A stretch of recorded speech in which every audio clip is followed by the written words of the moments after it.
Today is Tuesday, September 12th. We have to tell you about another weather disaster overseas and some new numbers around about the toll of severe weather here in the U.S. Also, the FDA just cleared the next round of COVID-19 vaccines, how the new shots are different this year in more ways than one. Plus, what's being called the biggest monopoly trial of the modern digital era starts today. What products Apple is expected to reveal at today's launch event. And the NFL is getting a Toy Story twist with a cartoon version of a live game coming soon. Those stories and more news to know today, next. Welcome to The Newsworthy. All the day's news in around 10 minutes. Fast, fair, fun, and on the go. I'm Erica Mandy. Thanks so much for being here. You ready? Let's do this. The FDA has now signed off on the latest versions of COVID-19 shots meant to rev up protection ahead of an expected fall wave. The updated Moderna and Pfizer shots were cleared for adults and children as young as 6 months. And these ones target the specific variants of the virus going around now. This development opens up the newest shots for most Americans, even if they've never had a COVID-19 shot before, as well as Americans who are up to date on all of their boosters. In fact, this means there's no longer a difference between primary vaccines and boosters. It's really just one updated shot regardless. Though children under 5 may get multiple doses if they haven't already had a 3-dose series with earlier COVID vaccines. But there is still another step, actually. The CDC has to sign off, too. A CDC advisory panel will meet today to decide how strongly different groups of people will be urged to get the new vaccines. Then, assuming all goes well with today's meeting, as expected, the shots could roll out later this week, and they'll be free for most Americans with health insurance. We'll be talking more about these latest COVID shots and what experts are recommending in our upcoming special edition Saturday episode this weekend. Well, unfortunately, we have another catastrophic weather event to tell you about today. A massive flood ripped through eastern Libya in the wake of a heavy storm. 2 dams collapsed, 3 bridges were destroyed, and flowing water swept away entire neighborhoods. Now authorities say at least 2,000 people have died and about 6,000 are still missing.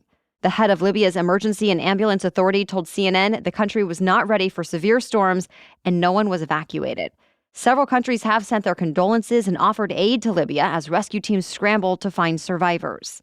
Meanwhile, there's still an urgent search and rescue mission underway in Morocco in the wake of a devastating earthquake there.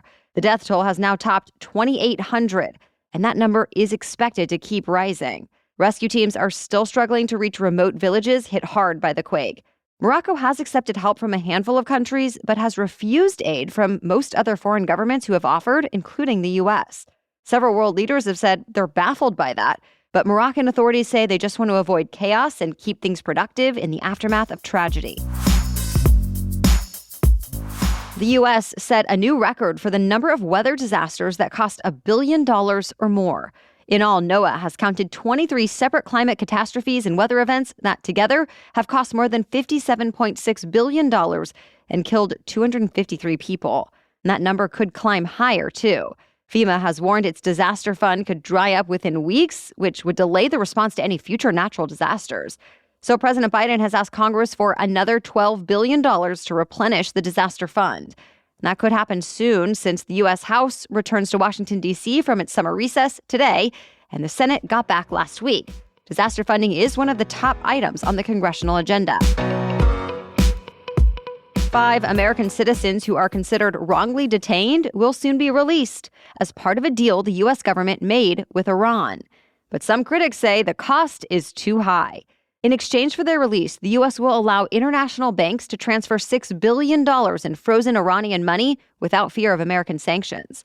Plus, the Biden administration agreed to release 5 Iranian citizens who are being held here in the U.S. Those prisoners haven't been named just yet. Still, many Republicans and some Democrats say this is a bad deal that will boost the Iranian economy at a time when Iran poses a growing threat to American troops and Middle Eastern allies.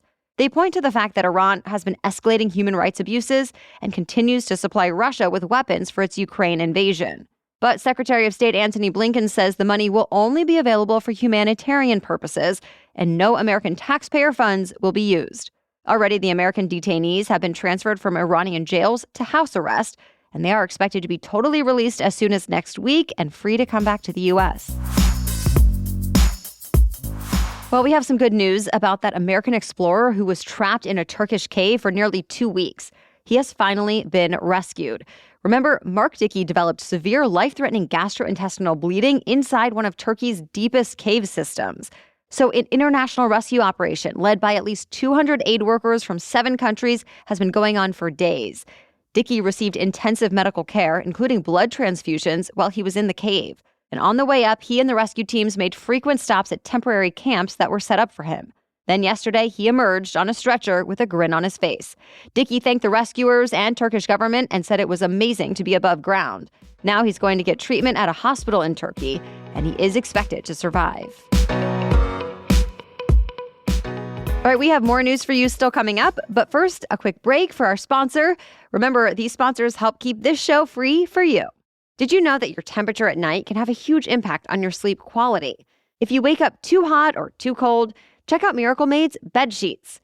Inspired by NASA, Miracle Made uses silver-infused fabrics and makes temperature-regulating bedding.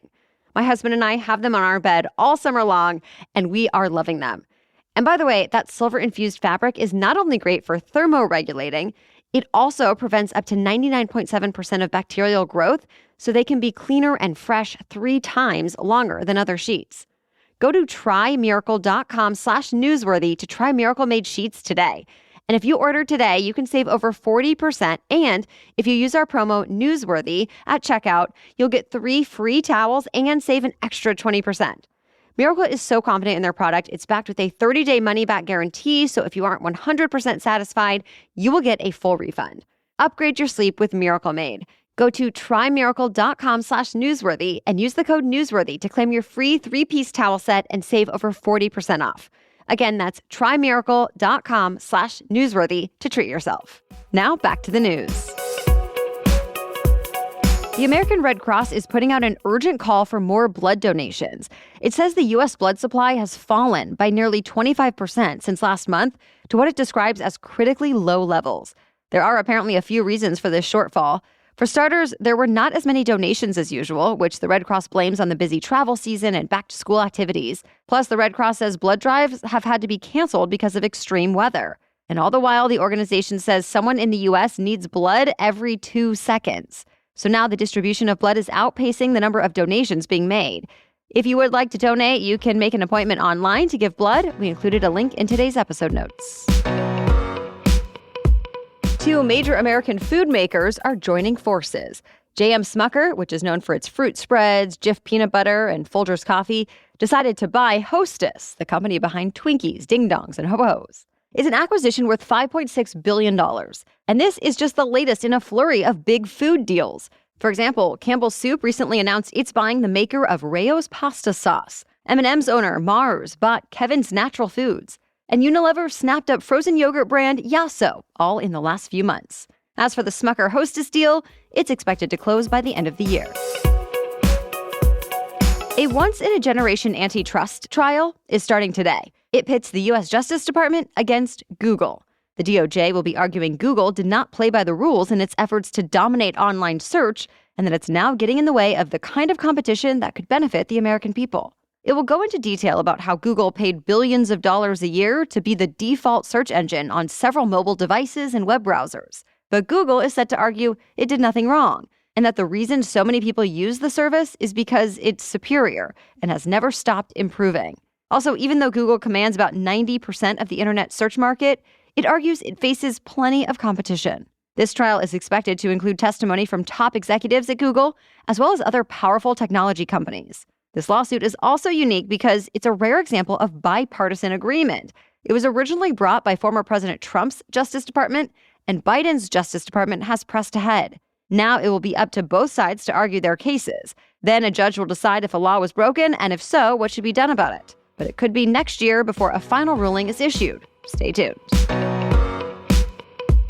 Apple is getting ready for its most important launch event of the year. Today, it's going to unveil its next generation of products. The biggest updates are expected to be with the iPhones. The iPhone 15 is expected to add better cameras, a titanium casing, and, perhaps most notably, a more standard USB-C connector. That will replace the more unique Lightning port for charging. Plus, Apple is expected to introduce the new versions of the Apple Watch and possibly new AirPods earbuds. And even if you don't pick up any new Apple products, new software is expected to come out for the old ones. iOS 17 is set to include improved autocorrect, a new journal app, offline Apple Maps, and more. Today's event starts at 10 a.m. Pacific time, and you can watch it on Apple's website or YouTube channel. Get ready for an unusual take on NFL football. It's the Jacksonville Jaguars versus the Atlanta Falcons. But while the actual game is playing and streaming, every play will be adapted in real time for a fully animated contest. It's happening in the Toy Story universe on a field laid out on the floor of Andy's room from the famous Pixar movie. So yes, you'll see what Trevor Lawrence and the rest of the players look like playing football as Toy Story characters. Woody, Buzz, and other familiar Toy Story characters will be visible on the sidelines. The animated Jaguars-Falcons game will stream live on ESPN+, Disney+, and NFL+ on October 1st. Disney has dubbed it Toy Story Funday Football. So why is this happening? Well, reports point to a few possible reasons, like attracting a younger fan base, getting some PR, and exploring new opportunities with streaming. By the way, the NFL season will see this trend continue when the Super Bowl gets slimed in a Nickelodeon game, complementing the main broadcast on CBS. That's it for the main news today, so now it's time for Trivia Tuesday, when we ask a different trivia question every week. But first, today's episode is brought to you by AG1. AG1 is a foundational nutrition supplement that can replace your multivitamin and probiotic and really support whole body health. I had heard about AG1 before, but I can tell you that after actually trying it and making it part of my everyday, it has lived up to the hype. I drink AG1 in the morning, usually as I'm getting my toddler breakfast or starting my workday, before I've eaten anything else. And I notice I really do reach for my tea or coffee less often, or at least I forget about it for a while, because drinking AG1 makes me feel energized and ready to take on the day. I also appreciate that it's easy to put in a to-go cup on especially busy days, and that it's just this one simple drinkable habit. 1 scoop of AG1 mixed with water, that's it. It's one of the easiest habits I've started since it makes me feel good. If you are looking for a simpler, effective investment for your health, try AG1. And get 5 free AG1 travel packs and a free 1-year supply of vitamin D with your first purchase. Go to drinkag1.com/newsworthy. That's drinkag1.com/newsworthy. Check it out. Okay, now back to Trivia Tuesday. Today's trivia question is, what kind of animal was first to receive a medal for bravery during World War II? You can play along with us in our weekly roundup email that comes out each Friday. Simply sign up to get it at thenewsworthy.com/email or find the link in today's episode notes. As for last week's trivia question, where does the phrase under the weather come from?